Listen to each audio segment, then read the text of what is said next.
Hindi mo ito na-click ng basta-basta. Kung ikaw ay Sagittarius at may nararamdaman kang tahimik na pagbabago sa loob mo, sa iyong mga iniisip, sa iyong pasensya, sa iyong mga inaasahan, ang mensaheng ito ay para sa iyo. Kamakailan, maaaring pakiramdam mo ay kakaibang kalmado ang buhay, pero kasabay nito ay may bigat, na para bang may mahalagang bagay na papalapit, ngunit hindi pa nagpapakita.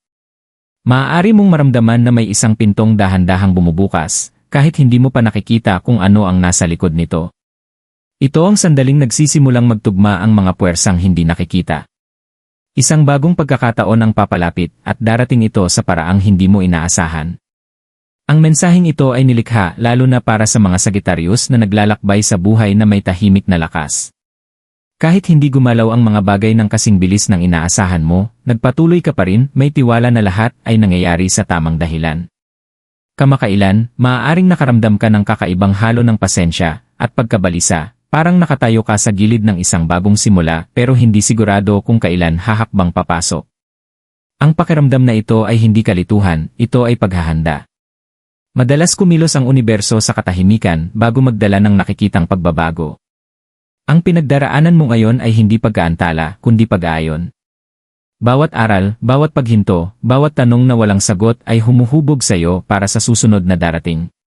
Ang enerhiya ng Sagittarius ay likas na matapang, ngunit sa panahong ito ay pinapino. Ginagabayan kang mapansin ang mga banayad na senyales, mga di inaasahang kaisipan, at mga sandali ng kaliwanagan. Narito ang pagbabasang ito upang tulungan kang maunawaan kung bakit umiiral ang yugtong ito, at kung saan ka nito tahimik na dinadala. Bakit nakakaramdam ng pagbabago ni Sagittarius? Kamakailan, maaaring napansin mo na hindi ka na tumutugon tulad ng dati. Ang mga bagay na dati mabilis magdulot ng pagkainip o pagkadismaya ay parang malayo na ngayon, halos wala ng bigat. Hindi ito dahil nawawala ang iyong sigla, ito ay dahil nagbabago ang iyong enerhiya. Ang Sagittarius, na kilala sa galaw at apoy, ay pumapasok sa isang mas tahimik na yugto ng kamalayan.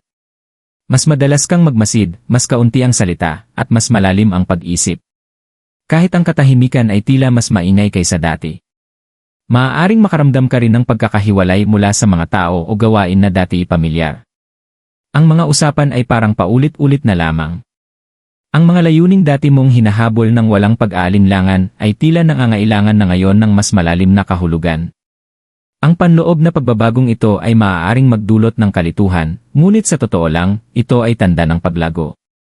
Kapag inihahanda ka ng universo para sa mas dakilang bagay, una nitong ibinabaling ang iyong pansin paloob.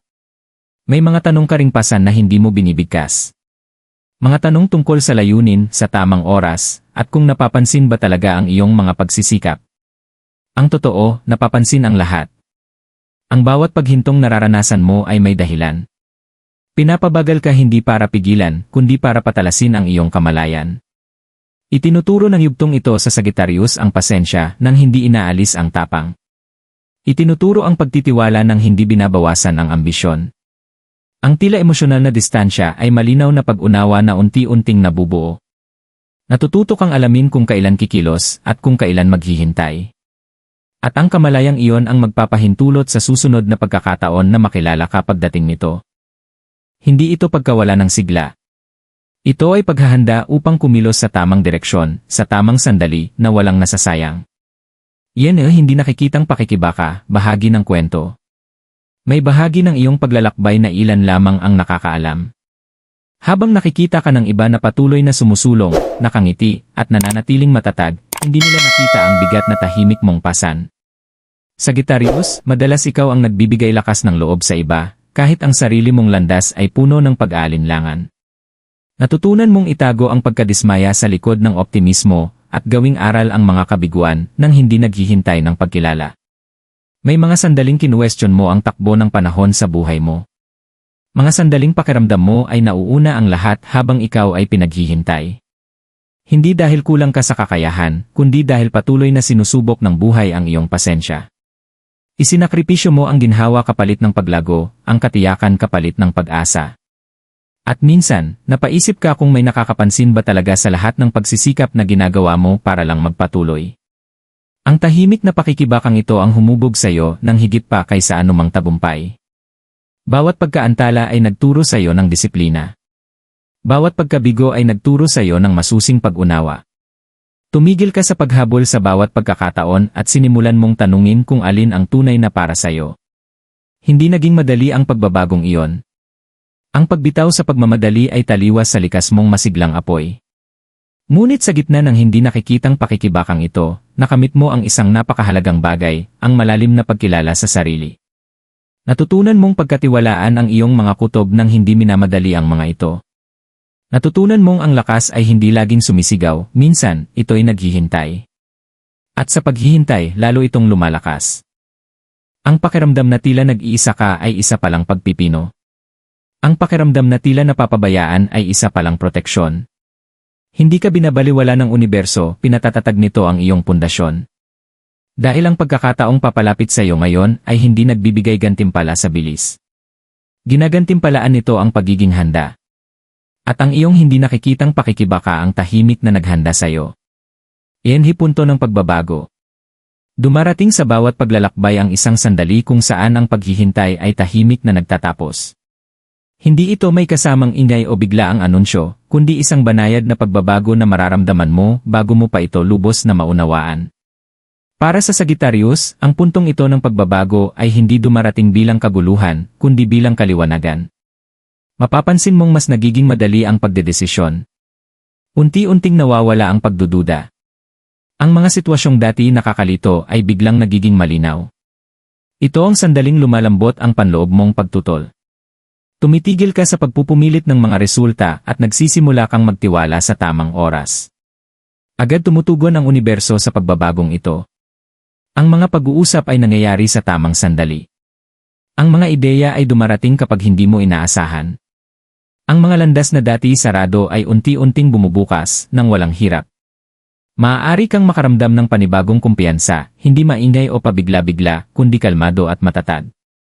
Ang kumpiyansang ito ay nagmumula sa kaalamang nalampasan mo ang kawalan ng katiyakan at lumabas kang mas marunong. Hindi mo na hinahabol ang pagpapatunay ng iba. Kumikilos ka na ng may malinaw na layunin.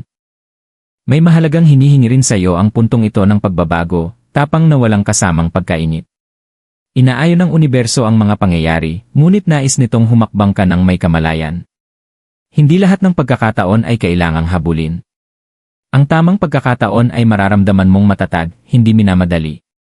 Ang nagbabago ngayon ay hindi lamang ang panlabas mong mundo, kundi ang relasyon mo sa pagtitiwala. Natututo kang kapag huminto ka sa pagkwestiyon sa iyong halaga, humihinto rin ang buhay sa pagsubok nito. Dito nagtatagpo ang paghahanda at posibilidad.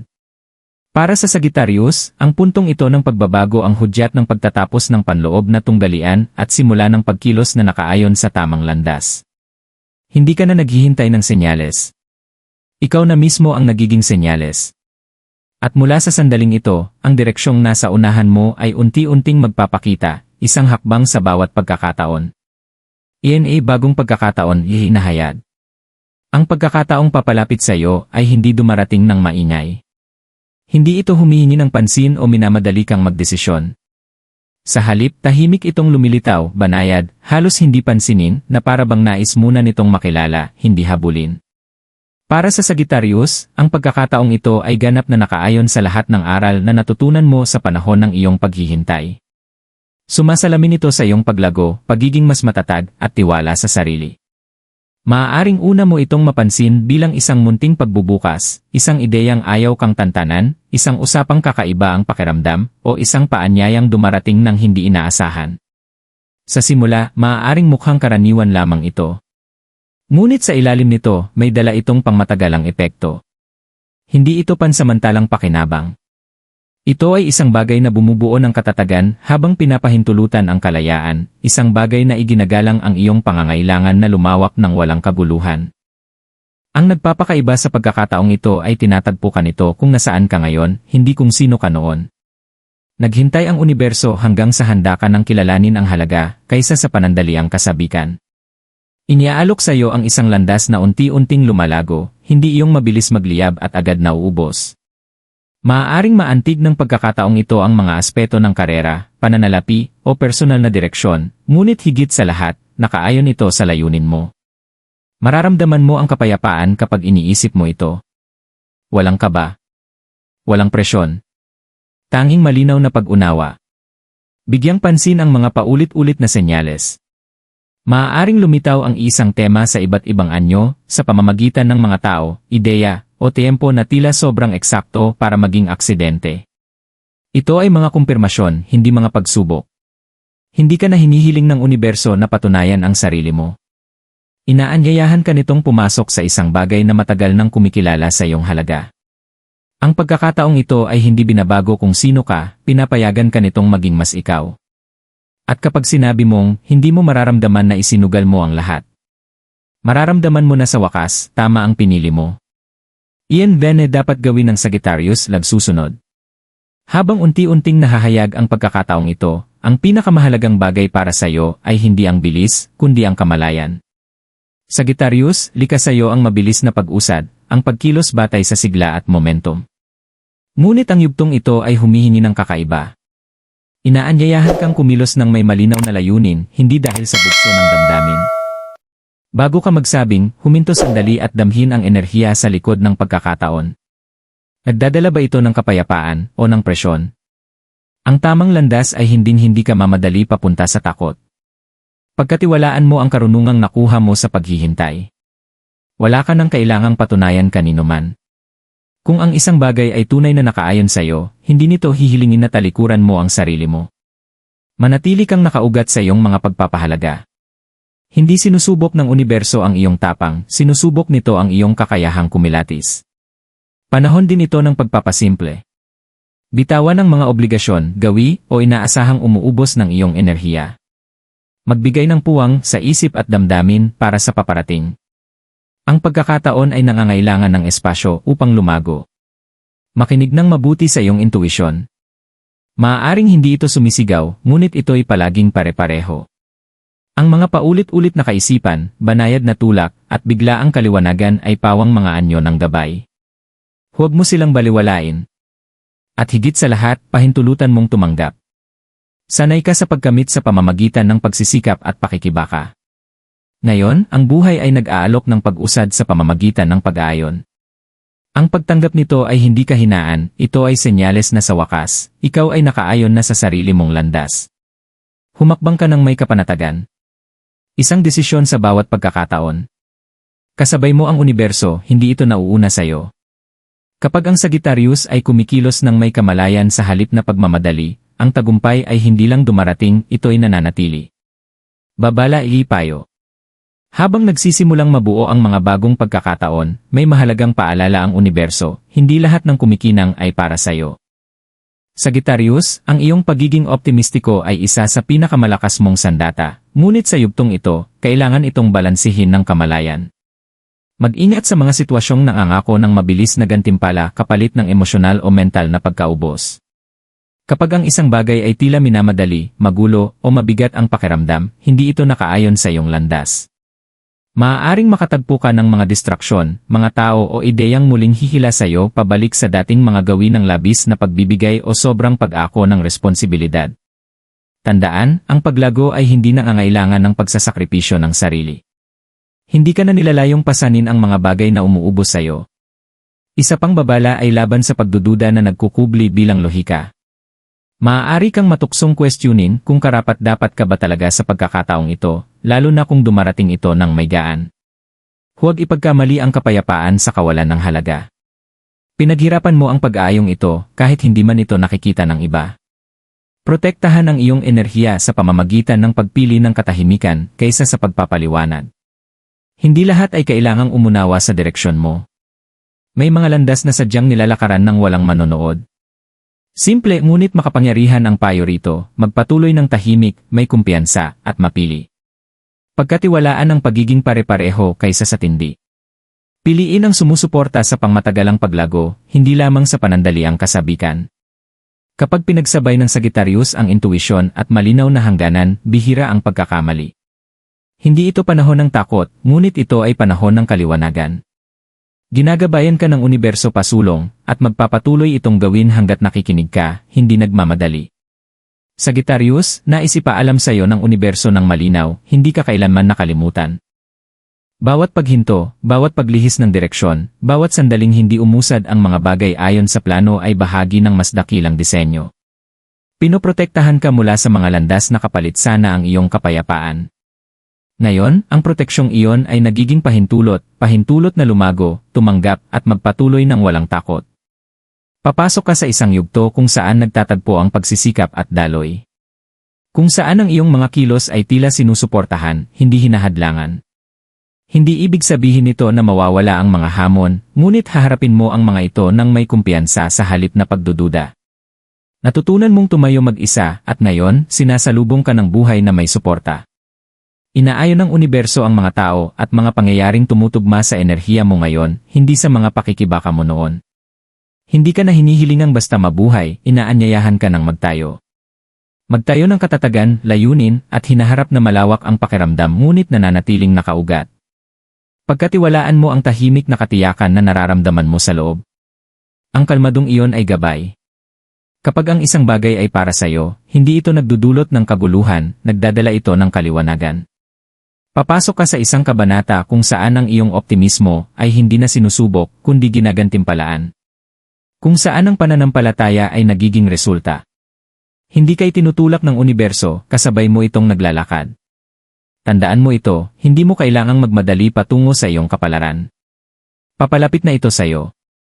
At hanggat nananatili kang tapat sa sarili mo, ang bawat hakbang mula rito ay mararamdaman mong mas magaan, mas malinaw, at mas nakaayon kaysa dati. Kung tumimo sa iyo ang mensaheng ito, maglaan ng sandali upang huminga at hayaang lumapat ito sa loob mo. Hindi lahat ng mensahe ay umaabot sa puso ng nagkataon lamang. Minsan, dumarating ito eksakto sa panahong handa na tayong makinig. Sagittarius, papasok ka sa isang bagong yugto na may mas mataas na kamalayan, mas malalim na pagtitiwala, at mas malinaw na direksyon. Bigyan mo ang sarili mo ng pahintulot na kilalanin kung gaano ka nakalayo, kahit hindi man ito laging nakikita ng iba. Tandaan, ang paglago ay madalas nangyayari sa katahimikan. Hindi mo kailangan ng pagpapatunay para magpatuloy. Hindi mo kailangan ng pahintulot upang piliin ang nakaayon sa'yo.